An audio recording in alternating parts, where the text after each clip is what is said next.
the book is kind of alluding to discipline being a form of denial, because the idea is that your will is God's will. You see how that's tricky? You see how that's deep?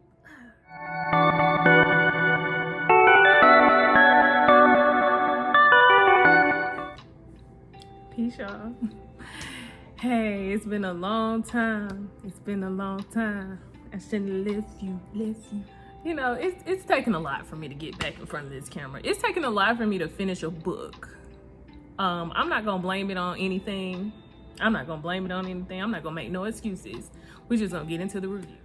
I started this book January of this year, and it is now September the 7th as I record this. I finished this book maybe 4 or 5 days ago. This book was a gift, so thank you to the gift giver. You know who you are. And it is called The Right Use of Will, Healing and Evolving the Emotional Body. And it's by, I hope I'm saying it right, Cian Rohan. And she is channeling the creator. My Loving Light is the name in the book. And part of why it took so long for me to finish reading this book is because it's deep. It's really deep. It's on the same lines of how it took me forever to read the Ayanna Van Zant book. So it's a lot. So I'm gonna try to stick to my categories. Was it good? It was good. It's good. It's a good book. It is a thought-provoking book. It's going to get you it's gonna get you to think. It's not, you see how I'm lost for words? Categories, right? So it was good, check. Was it easy to read? I would say no. Yeah, I'm gonna say no because it took me so long to read it. It's not like, I don't know, it's just not typical text, and it's like deep and a little bit all over the place, but it's about so many vast and deep things that have to do with this evolution of the will and the spirit and just creation. It's so all encompassing that I would say you want to take your time and read this book. I've highlighted through the whole thing because it's like that. It's nothing that I could skip through. If you skip through it, let me know in the comment, but I wouldn't skip through it. Yeah, I would recommend it to anybody that's kind of like, have you read the Kabbalion, or if you've ever even dabbled in something like that, I think that you might be able to grasp this. But if you aren't really kind of like into like the spiritual, esoteric, scientific crossroads, maybe this isn't for you. I actually was saying, I was just, I can't get it together. This is gonna be a one take wonder, so take it or not. What I'm trying to say is, I was listening to, I think it was an interview with B.O.B. and he talked about how this book changed his life, and that is why I wanted to read this book. Now, you can think what you want to think about B.O.B., but at the same time, I am just one of those people that are into alternative thought, and I would say it's for a person that's into alternative thought or into, seeking the truth, getting a well-rounded perspective on things. I don't think that you can be like strictly or religiously religious and take this book seriously.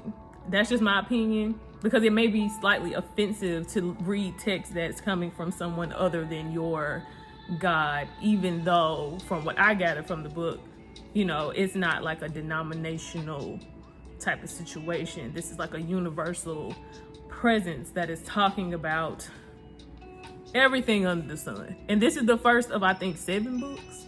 So yeah, we'll see how long it's, if I ever go through the whole series. Even if I mentioned it before, I'm gonna mention it again, that this book should be reread.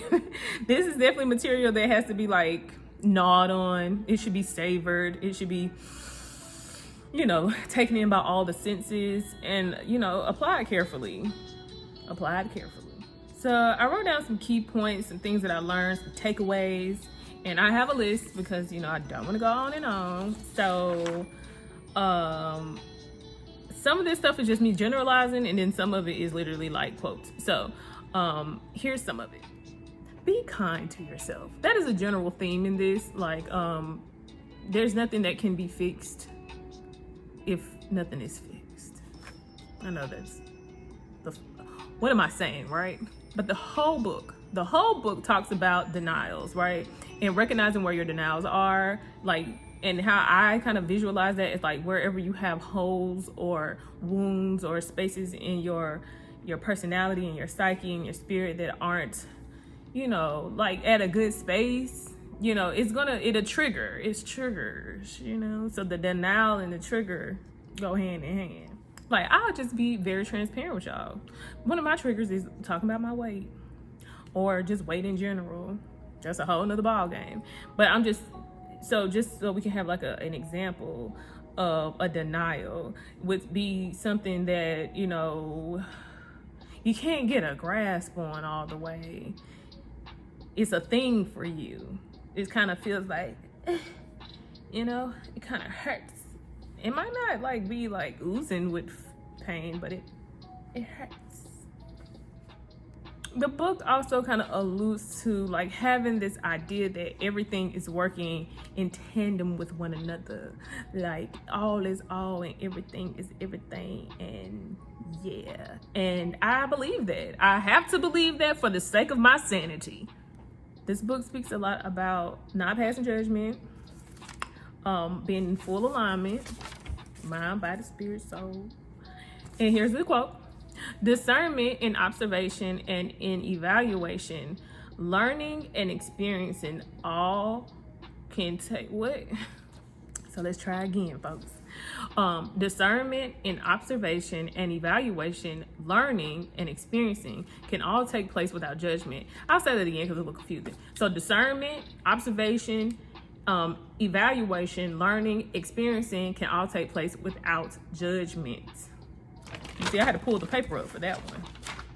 So just that is a mantra within itself.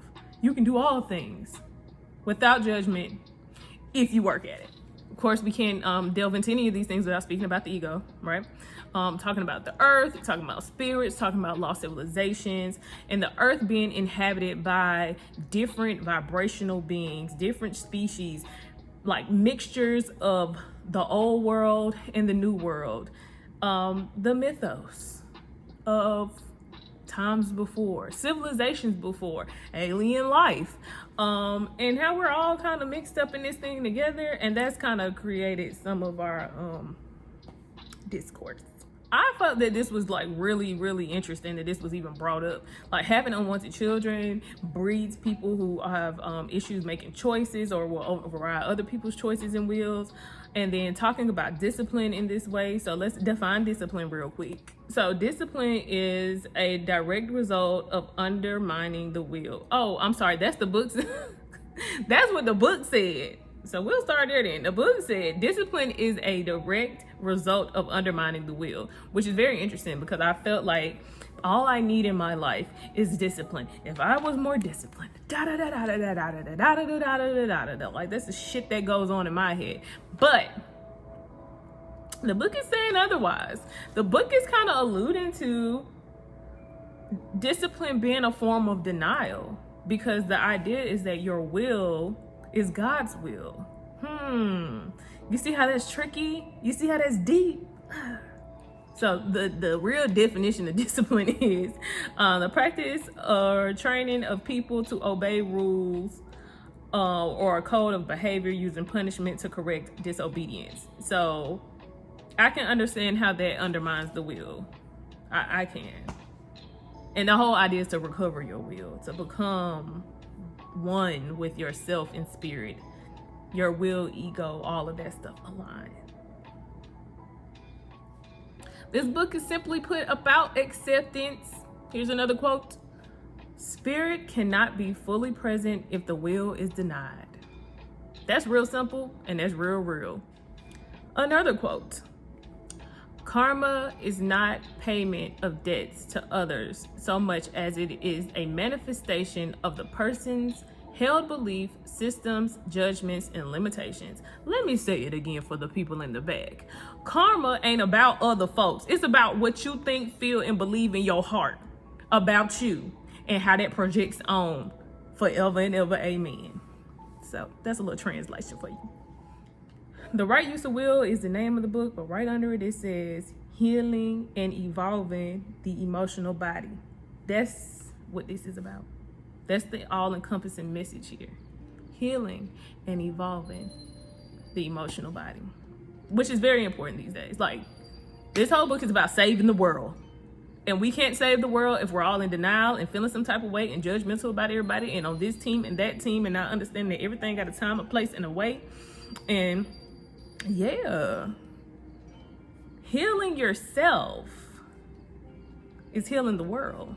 I wrote that. I'm gonna leave y'all with one last quote from the book. I definitely recommend that anybody who is up for a challenge read this book. If you've read it, comment below and let's kind of talk about it. Let me see what y'all took from it. I will probably read it again in the past and the future, you know. Yeah, in the future.